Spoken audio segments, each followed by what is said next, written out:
Hey everyone, welcome back to my channel.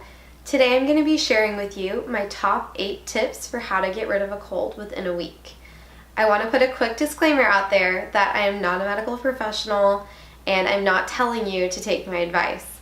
However, I will say that for being somebody who comes from a really long background of using prescription drugs and always running to the doctor for things, these 8 steps have really helped me this week to feel my best, and I wish I had known them sooner. So the first step that I took to feel better is I avoided my medicine cabinet altogether. And for me, that's kind of a big thing because I'm kind of a baby whenever I'm sick, and I really just want to get rid of the symptoms as quickly as possible. And unfortunately, the problem with getting rid of the symptoms is that you're masking a whole problem underneath. And so, yeah, you feel better temporarily, but you still have this major issue brewing beneath. And so I feel like it was really effective for me to not cover up my symptoms.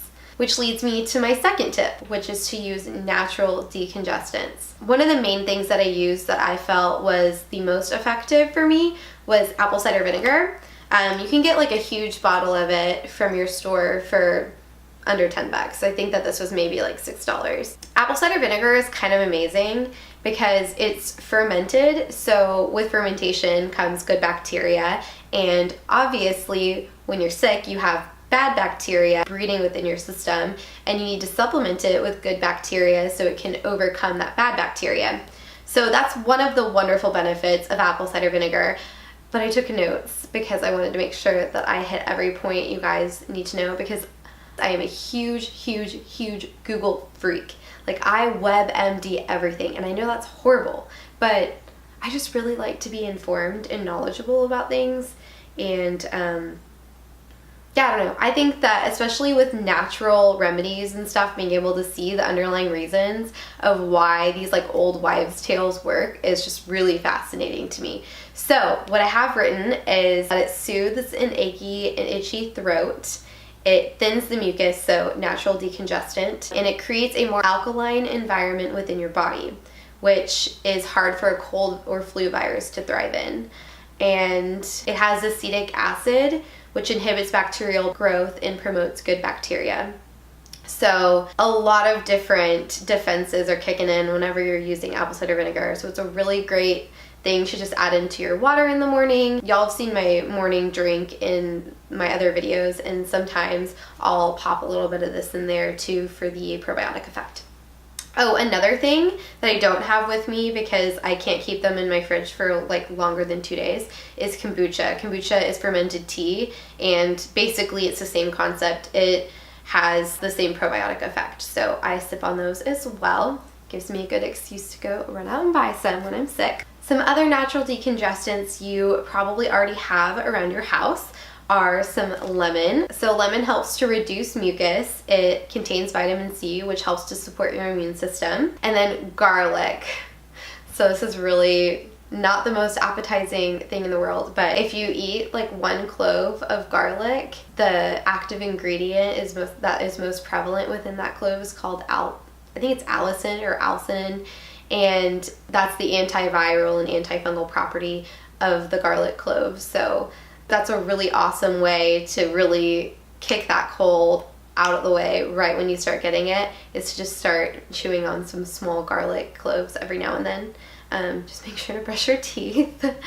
And then the last but not least, another food item that you can get to help is Brazil nuts. So Brazil nuts I recently incorporated into my diet because they are one of the richest sources of selenium in the world. So I like to eat a Brazil nut already without being sick, like once or twice a week. Whenever I'm sick, I would have it a little bit more often. Selenium is great because it helps to protect your cells from oxidative stress, and it helps again with your immune system. So again, like all of these different food items that you probably already have around your house or in your local grocery store are just as helpful to help fight the common cold as the products that you have in your medicine cabinet, which can prolong the cold and make it harder for your body to get rid of it faster. My third tip, do you like how I do that? I do this whenever for the number 3, which I know seems really weird, but I took sign language. So if you ever see me do like this, it's not a gang sign. It's the number 3. My third tip obviously is to stay hydrated. The way I like to do that is to always have this huge mason jar around so that I can stay hydrated. But the hydration really helps with keeping the mucus at bay because you are thinning it out naturally by drinking the water. My fourth tip is to use a diffuser.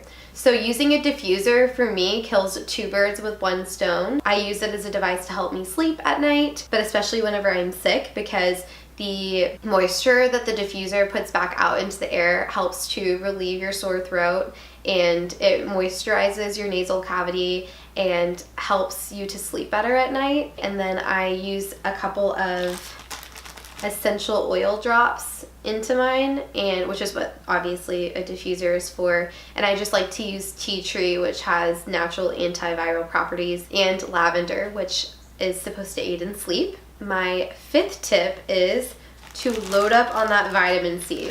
So there has been some conflicting data out in the world that vitamin C doesn't actually help to reduce the length of a common cold. First of all, there are so many different studies, and before I sat down to film this, I didn't get to go and like look up the study verbatim.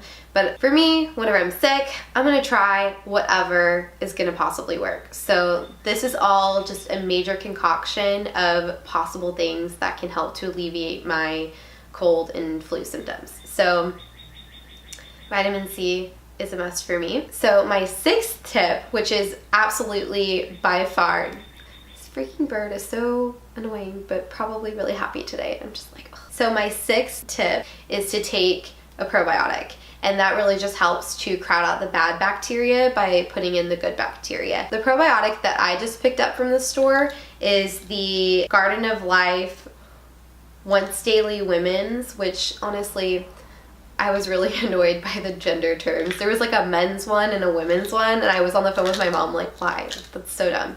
I will say though that the number one thing you should be looking for is to get one that has a bunch of different strains. So you've heard before, and it's not false, that eating yogurt is a good way of getting your probiotics in, and that is true because it does have probiotic. It has mainly lactobacillus. But the issue with that is that it has too much of the lactobacillus, and then on top of that, the yogurt that you're eating usually has a lot of sugar in it naturally, and the bad bacteria likes the sugar, so whenever you eat your yogurt, you're feeding the bad bacteria the sugar and then giving it a little bit of good bacteria, but you're not giving your system enough of the strains in order to help diversify the environment of your good bacteria and really overcrowd the bad bacteria out. So this one in particular has 16 probiotic strains, and it has 50 billion.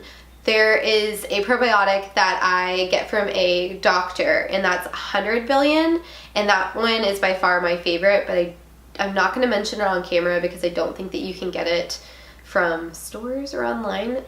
But if you can, I'll link it down below.